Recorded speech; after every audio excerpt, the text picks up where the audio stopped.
कहाँ चले आरिफ भाई? केंद्र सरकार के खिलाफ धरना प्रदर्शन में। है? कैसा धरना प्रदर्शन? केंद्र सरकार हम मुसलमानों के खिलाफ संसद में कानून लाई है जिससे हम मुसलमानों को भारत छोड़कर जाना पड़ेगा। ओ, आप सीए यानी नागरिकता संशोधन अधिनियम 2019 की बात कर रहे हो क्या? हाँ भाईजान। आप भी पढ़े लिखे मुसलमान होकर औरों के बहकावे में आ गए। पता है सीए है क्या? हाँ, सीए यानी नागरिकता संशोधन अधिनियम, जिसमें सभी धर्म के नागरिक भारत में रह सकते हैं, सिर्फ मुसलमानों को छोड़कर। नहीं भाई, ये कौन भ्रम फैला रहा है? इस कानून में हिंदुस्तान के किसी भी नागरिक, चाहे वो हिंदू हो या मुसलमान, उसकी नागरिकता छीनी नहीं जाएगी।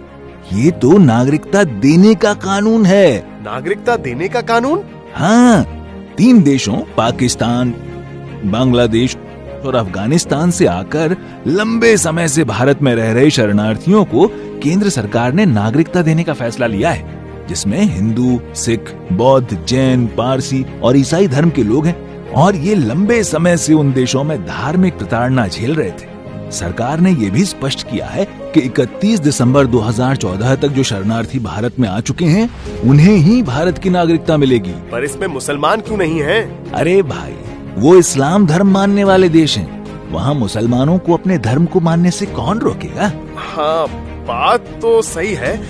मुसलमान वहाँ अल्पसंख्यक थोड़ी ना है जो खुद को असुरक्षित महसूस करेंगे। 1947 में पाकिस्तान में अल्पसंख्यकों की आबादी 23% थी। 2011 में ये 3.7% पर आ गई।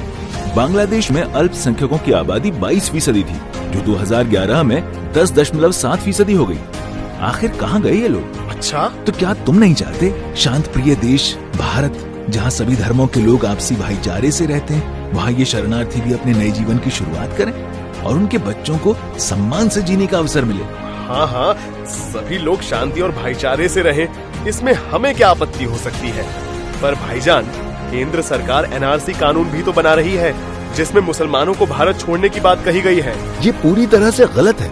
किसी भी राष्ट्रव्यापी एनआरसी की घोषणा नहीं की गई है। जब इसकी घोषणा की जाएगी तो ऐसी स्थिति में नियम और निर्देश ऐसे बनाए जाएंगे जिससे किसी भी नागरिक को परेशानी न हो। अच्छा, सरकार के खिलाफ यूं ही अफवाहें फैलाई जा रही हैं। अच्छा, अगर ऐसा है तो मैं एनआरसी से भी क्यों डरूं? हाँ, तो फिर किसके कहने पर धरना प्रदर्शन में जा रहे थे?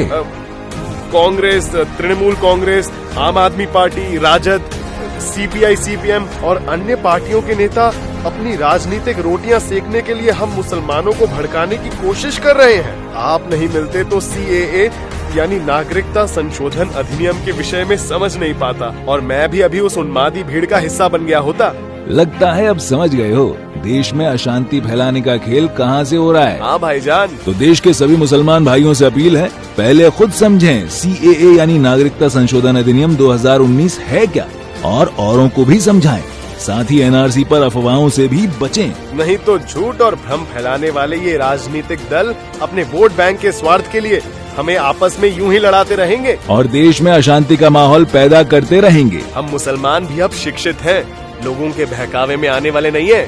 शांति और भाईचारे से हो देश की तरक्की, हम सबका भी है यही आह्वान।